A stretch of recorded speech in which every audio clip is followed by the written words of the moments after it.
Oh, McQueen. Crazy McQueen. McQueen and I got along pretty good. McQueen looked at me kind of like an older brother.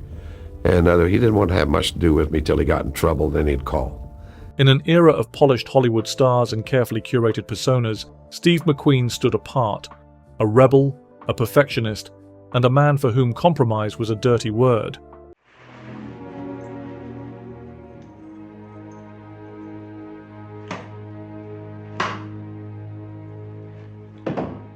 Whether on the set of a high-octane action film or in behind-the-scenes contract negotiations, McQueen exuded the same defiant spirit that made him a box office draw. But this unrelenting pursuit of control also made him a source of contention, locking horns with directors, co-stars, and producers alike. "I live for myself and answer to nobody," McQueen once said, a mantra that would underpin his tumultuous relationships in the film industry. While audiences adored him, colleagues often found him difficult, even impossible. From on-set feuds to public spats over billing, McQueen's career was littered with disputes, each one adding to his legend.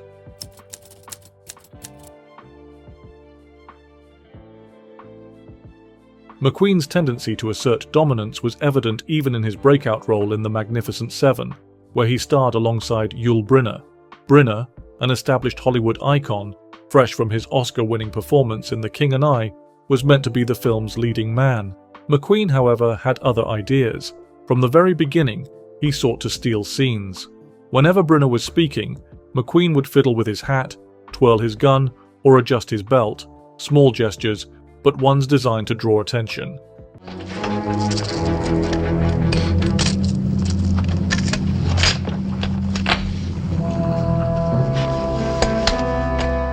Brynner, a meticulous and commanding performer, was infuriated.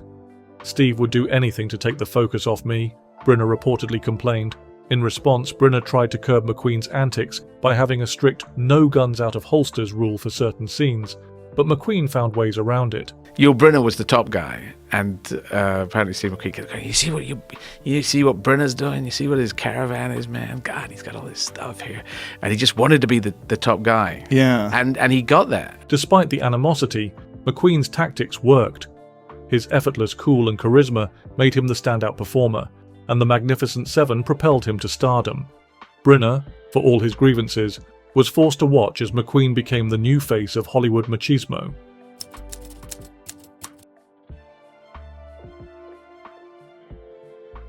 By the late 1960s, McQueen was a global superstar. Studios clamored to cast him, and with that came demands, not just for money, but for recognition. When Butch Cassidy and the Sundance Kid came his way, it seemed the perfect pairing, Paul Newman as Butch Cassidy, McQueen as the Sundance Kid. But there was a hitch: top billing. McQueen demanded equal placement alongside Newman, and when producers refused, he walked.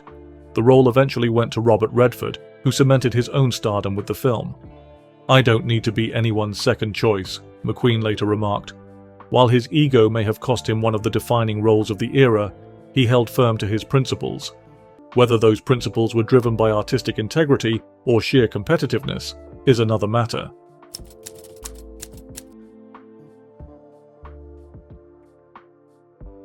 McQueen's love of motor racing was well documented. He often referred to cars and bikes as his real passion. "You know, for me, motorcycles are still my first love." And in Le Mans, he sought to create the ultimate racing movie. But passion and pragmatism don't always go hand in hand. The production of Le Mans was, by all accounts, a disaster. McQueen insisted on realism above all else, refusing to rely on studio trickery or rear projection screens.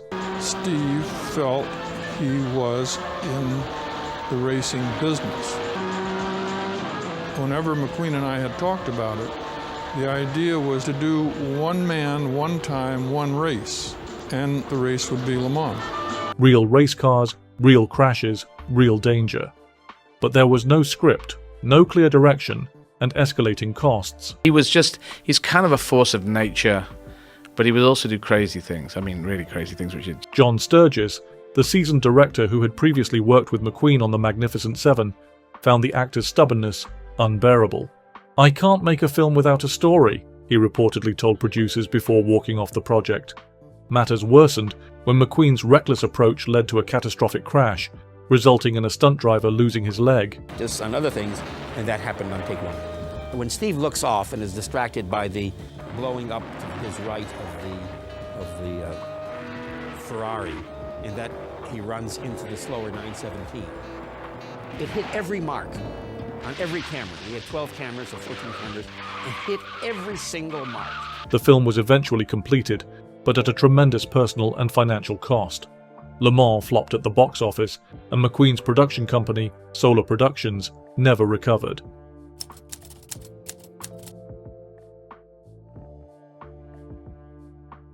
McQueen's feud with the Getaway director Sam Peckinpah was inevitable. Peckinpah, famous for his volatile temperament, was a filmmaker whose uncompromising vision often led to clashes with actors. McQueen, equally unyielding, was never going to play the obedient leading man. The set became a battlefield of egos. McQueen, who had begun exerting more creative control over his films, frequently overrode Peckinpah's decisions. Their disagreements often descended into shouting matches, fueled by alcohol and McQueen's increasing paranoia about being manipulated. Ultimately, McQueen emerged victorious. His star power meant the studio backed him over Peckinpah, and many of the director's ideas were discarded. While The Getaway was a commercial success, it was yet another example of McQueen's unwillingness to cede control, even to an acclaimed filmmaker.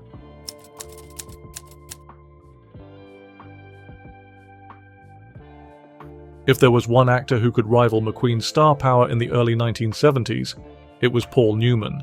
Their paths had already crossed once in the Butch Cassidy dispute, but the towering inferno brought them face to face in an official capacity.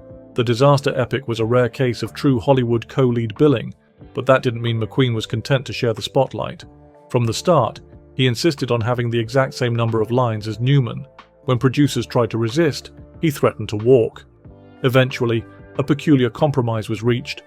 In promotional materials, McQueen's name would appear first in some places, while Newman's would be first in others.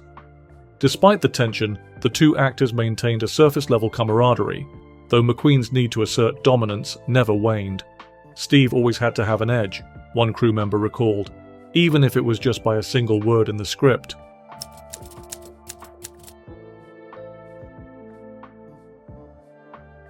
McQueen's legacy remains one of untouchable cool, but that reputation came at a cost. His feuds, disputes, and uncompromising nature burned bridges in an industry built on relationships. He alienated directors, angered co-stars, and walked away from roles that could have further cemented his place in cinematic history. Yet for all his clashes, he remained undeniably magnetic. In the end, Steve McQueen was exactly what Hollywood needed, and what it feared. A man who refused to play by the rules, who demanded attention, and who, despite all the battles, remains one of the most enduring icons of the silver screen. As one of his contemporaries put it, Steve didn't just act like a rebel, he was one, and Hollywood never quite figured out how to handle him.